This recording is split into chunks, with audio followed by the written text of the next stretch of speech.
Hey everybody, welcome back to Art of War EU4 multiplayer featuring myself, Northern Lion, as well as Arumba, Mathis, and Quill. Say hello. Hello. Hello. Hello. Let's go then. Alrighty. I forgot to do something super important last time. I gotta sell a couple Raise of provinces. autonomy. That's always good, raise it? Look, not everybody can rule with an iron fist here, Arumba. Sometimes you have to let people be self-determining. This is true. For a time.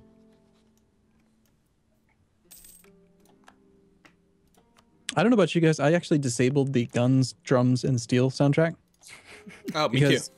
It takes over. Like it moves in and it's like, hey, I'm new. I've got cool music. And then it's like, okay, kill all the other music. No other music allowed. It doesn't play anything but itself over and over and over again. Yeah, I didn't like that. Like, it's really good, but it's the only thing you could hear. Mm-hmm. Okay, is that seriously? Did I do? Something weird is going on. Oh well, whatever. And I have a navy that's still out. Peasants' War, just end. I need to raise your opinion, not yours, but one of my vassals' opinions by like 10 to be able to get them to vassalize or annex. So annoying. Where the hell is this? Oh, way over there. Is there like a forced religion change diplomatically option? Mm-mm. You can only do it through war. Yeah. Drives me crazy. Yeah, you can't ask your vassals to politely join you in the true faith. In CK2 you can do that. Yeah. Well, in CK2, someone can be a 15-year-old boy who's lived in one place his whole life and then change culture. Be like, that happens all the time, man. I grew up in a small town in Canada, and you know there was always that one kid who was like, "My idol's Leon Trotsky," and you're like, "What? You've never even left like the county." Yeah, we have a word for those people. They're hipsters. Yeah, those Bolshevik hipsters infesting our coffee shops, writing their socialist manifestos. Alright, do I want to take down my... Oh, what are you talking about? I'm over my naval force limit. Maybe half. I had a force limit of 23, so I built a boat, and then it's like, oh, did I say 23? I meant 22. I swear that happened to me too. Yeah, I've had that happen to me. and what were you talking about like 2 minutes ago, Northern Lion? Moving my trade capital. No. Autonomy. That was like 2 videos ago. Oh, it's autonomy. You raised your autonomy. Yeah. Okay, that's interesting. I didn't know that that actually affected it. Yeah, like on the government screen, or the trade screen where it shows your total base tax. That would be the total value that you would have if you had 0% autonomy in every province. But if you had 50% average autonomy, then you would get the force limit roughly equivalent to having half of your base tax. All right, which one of you guys is providing my peasants with guns? I don't even have guns. I'm just saying. It doesn't make any sense. We're just civilized, special, we're just people. We don't have any guns. No, we're here. We have bow and arrow still. Civilized. We're civilized? Seriously. Really? It doesn't make sense. How come my peasants have guns? They should just have pitchforks and they should just go down so quickly. Are you still in the Peasants' War? Yeah. I don't know how to get out of it. I can't get to +1 stability because I'm not gaining freaking mid power fast enough. So there comes a point at which you can lower autonomy and it brings no penalty. Yeah. If you have more than -10 unrest from tolerance and from other modifiers. That makes sense. Usually tolerance is what gives you the most. It decays over time anyway, but you can definitely speed it up sometimes. Do I want to take more stuff? Well, I'm already overextended. And I don't want a peasants' war. What the hell is this?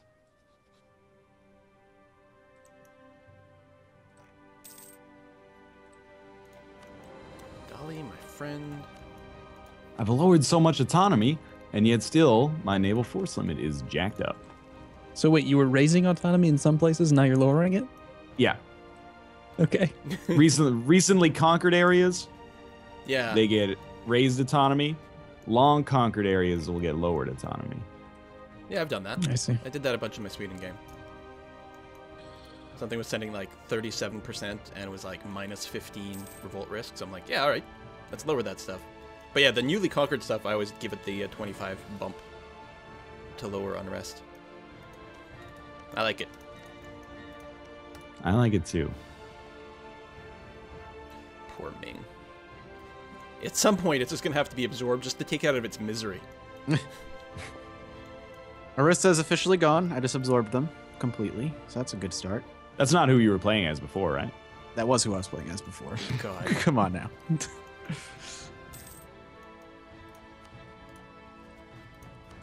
annoying.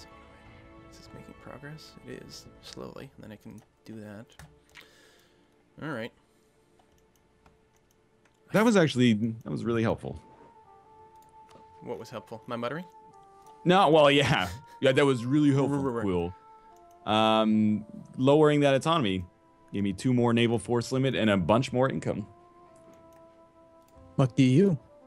Lucky me. Mm-hmm. That's what I said. Might use that to build some temples, maybe. I can rival the Timurids. I'm not sure there's much point in it, but it's technically possible. Oh, I'm at 100 power projection. Oh, because I took provinces from Ming, plus 98. Oh, that's Nice. cheap. Nice. That's gonna last you 98 years. Oh my gosh. I mean, that's gonna scale down by 1 per year, right? Yeah, yeah. Basically, you have 100 power projection for like the next 100 years. Well, no, because I need other modifiers too. I guess I better go ahead and rival the Timurids Yeah. just to get the long rival bonus. You're gonna have no issue keeping 100 power projection. Unlike Probably me, who that thing just went away. I don't know. Right, yeah. At some point, I'm going to have to go and take some land from Bamanas to get some power projection from there. Shit. But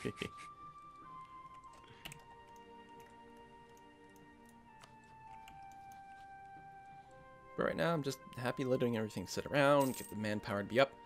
I'm over... I can't math very well. 14... Oh, not quite at 1/4 manpower yet, which is what you need to avoid the Peasant War. But close. Come on, Mamluks. They finally fixed the colonial expansion event. Remember that event that would fire and it would say, hey, they've started a new colony. And you're like, okay. Nothing happens. Now it's a choice. I can either have 200 settlers arrive in a colony that doesn't exist or 50 in a colony that I already have. Oh, okay. So I've That's got cool. I've got to decide, like, do I want to go over the colony limit? I think I have to. 200 colonies it's a lot. 200 colonists, rather. Need to do some quick math here. Okay. Every year, the net improved opinion of my vassal is 1.2. It's going to take like 20 years until I can actually annex them without sending them a gift. That's stupid.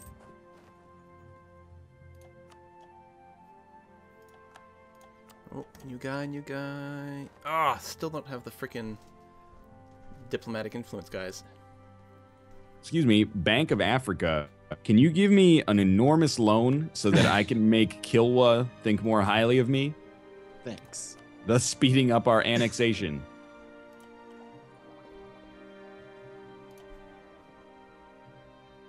I do have some exciting news, though. Uh-huh.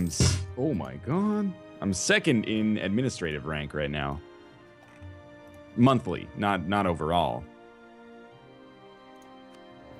Congrats. I don't know what goes into that, but You're second in the world in administrative rank? yes. That's crazy. And Ethiopia. 7th in military. Don't tell anybody. Damn. You're 7th in the world. You're talking about like France, Castile. Yes. Wow. Wow. Well, I'm 10th military, 5th administrative, Don't 55th fuck with me, diplomatic. Quill. Why is that? I've got all these vassals. No one's more diplomatic than me. Come over to Africa, Quill. I'll teach you how to govern and war. I'm in 9th in administrative rank. Wow. Look at this Pretty- backwoods country over here. Yeah, we're a little backwards. It's fine. Barely even in the top 10 worldwide. You don't even know I exist, okay? That's because you're so insignificant. Exactly. This guy Well, with the if you siege, yeah. hadn't conquered Ming, you'd be insignificant too. I don't know. I I had a lot of didn't- stuff. That was a I didn't shot have fired. a Ming nearby to just eat. No, What were they? What was their autonomy at? Like 90? no, it was 100. Everything was 100 Their autonomy was already at 100? everywhere. Yeah, yeah. That is insane. They're permanently at 100. Like I just check, and every time they get more peasants, then they lose. So the autonomy stays at 100. So they never have any manpower or force limit. So they can't build an army. So then they get the next uprising. So they lose. But the problem is right now the uprisings are really small, right? But as the autonomy or something or manpower goes up in the country, like as the situation improves, the rebellions just get bigger and bigger. Like right now they're 4 or 5 or 6 stacks. Like that's how many people are in a stack. They get like 20 stacks. But later on it'll be like 15 or 20k troops per stack in the rebellions if they manage to start recovering, which they won't. Mhm. You know, when 1.8 first came out, not only did they have the Celestial Empire issues, but they also could get the Peasants' War. And they had to like specifically patch it so that Ming can't get the Peasants' War. Because can you imagine having the Peasants' War on top of like, Oh, yeah. fallen from the Celestial Empire -5 revolt risk or whatever? So how does the Celestial Empire works? Like how are they like failing that? What do they need to do to not have that happen? If you have a character who rules the country who doesn't have a strong claim, then he's like not blessed by the Empire or whatever. Oh wow. So when you have a strong claimed character, you have this bonus that reduces revolt risk everywhere, and your country's pretty strong. right. But you have crap autonomy. But you have no control over claim strength. Exactly. So every now and then you just get screwed, like really bad. Is every Hey. temple, when it says +1 tax income, that's annually, right? Not monthly. Okay, base that would be tax. ridiculous. How many times have you played this game? I never built temples, man. Oh, Like wow. when I was playing as Brandenburg, I might have built a couple, but mostly I was behind in points, so I was using them to tech up. Yeah, I mean, Wow. my priority is usually like getting to the next idea group or something, but so I don't build temples at first. Although they do pay off really well. Like you build the temples, so you get more money, so you can run better advisors, so you get more power points, so you can build more buildings, and so on and so Yeah. forth. So the earlier you build them, the more they pay out. Yeah, not that I've done it yet here. I suppose I could. I would like to get my second idea group because diplomacy would be pretty helpful. Temples are one of the best buildings that you can make, aside from like an armory. Just the Yeah. armories are a pretty good addition. Let me get You have to excuse me. There is a street cleaner driving by outside. Keeping them streets neat and tidy. It's fucking raining, dog. What are you doing? It's like washing your car in the rain. I guess so. Yeah. 10,000 spoons when all you need is a knife. Hey, there'll be no Alanis Morissette insults tolerated while I'm on this show. Okay, she's a Canadian pop princess. She's second. If anything happens to the Prime Minister, she's the next person in line. That's very true. Yeah, she is the Governor General, as far as I understand. Mm-hmm.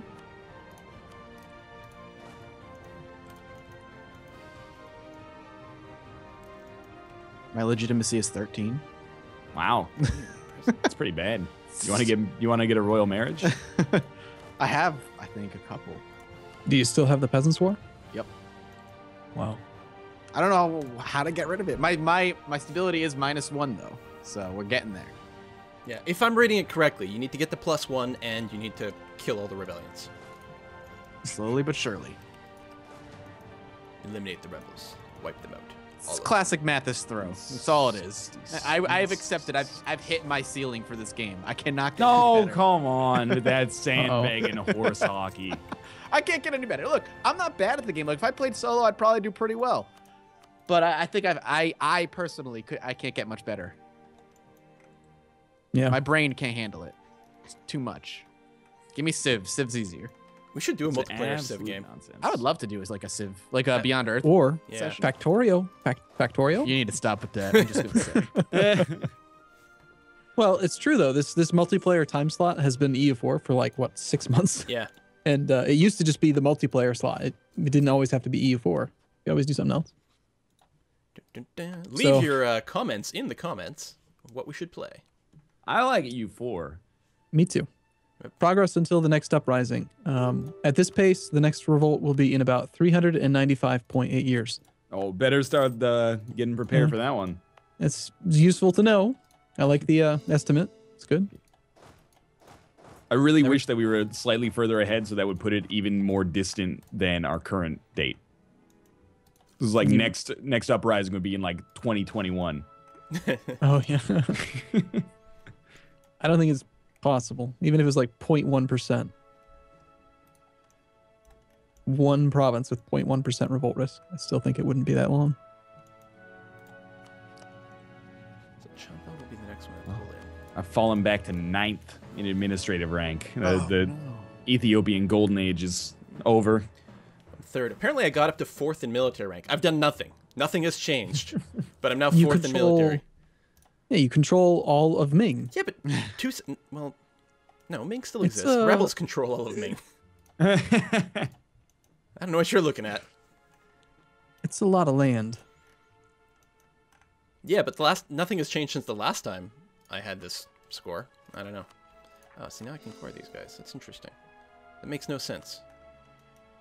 I couldn't core 2 provinces, despite the fact that there were only 1 province away from another core and adjacent to a vassal. But now that I've taken a province adjacent to them, even though I haven't cored it yet, now I can core these 2 provinces.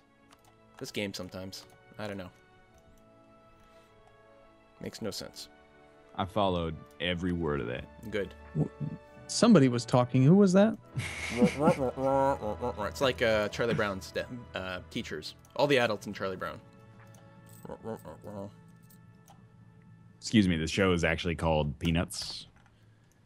Well, I Charlie mean, Brown is just the main character. The comic strip is called Peanuts, but a lot of the cartoons were like Charlie Brown's Christmas and such, weren't they not? You think you're real funny, don't you? No, sir. Please don't hit me. I'm afraid of you and your like Western Coptic religion, and your 8 military technology. What's up with that, right? You're not Western. Well, it's still Western-ish. It's more he's Western than Muslim. me. I'm Western Asia. He's a Coptic Ethiopia, and he's part of the Sunni technology group. He's like the margarine of Western technology. How can you be in the Muslim tech group as a Coptic? What's your problem? Don't you have any honor? You got a problem. Did you form your own technology group? Maybe I will. With blackjack and hookers. You got an issue? Here's the tissue. Oh, sick Canadian burn. That's the first insult that didn't involve fish or crustaceans of some sort. It's pretty good. It's pretty good, Northern Line. Cancel. I gotta keep my manpower. Thank you. I stole that from Austin Powers, which, by the way, Mike Myers, super Canadian. Is he? Mm-hmm. He is. Well, I mean, I don't know if he's super Canadian. He's like a regular Canadian. It's not like he's from like Labrador or something. That's super Canadian? That's super Canadian, man. That's so Canadian, it's almost a different country. All right, well, as long as you don't bring Quebec into that equation, then yeah, I'm not cool. getting into that. Yeah. That bucket of syrup. That bucket of syrup. They do make a lot of maple syrup there. We don't need that, Quill. Not from you. What? The maple syrup Was that racist? stereotype. It's the maple syrup stereotype, although true, is already damaging enough to the best opinions of breakfast I've Canadians. ever had was at a sugar shack in Quebec. Like everything drenched in maple syrup. The eggs, the bacon, the toast. Jesus. Oh, diabetes. Straight Pretty up much. the most Canadian sentence I've ever heard. Mm-hmm. The best breakfast I've ever had was at a sugar shack in Quebec. Yep, that's right. So, how's my coalition? Fine.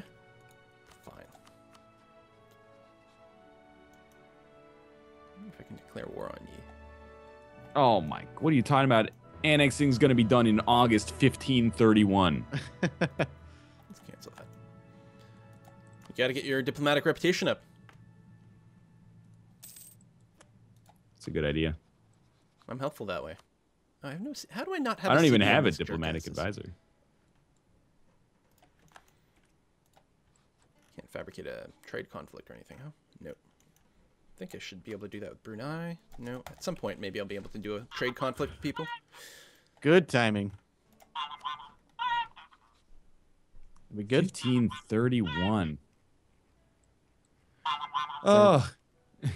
Is there any way to speed that up beyond diplomatic reputation? No. If they're the same religion and the same culture, Yeah. That God helps. dang. All right. you get +1 each. I got no diplomatic reputation advisor. That's unfortunate. How big is Nepal? Well, everyone's good. Yeah. Groovy.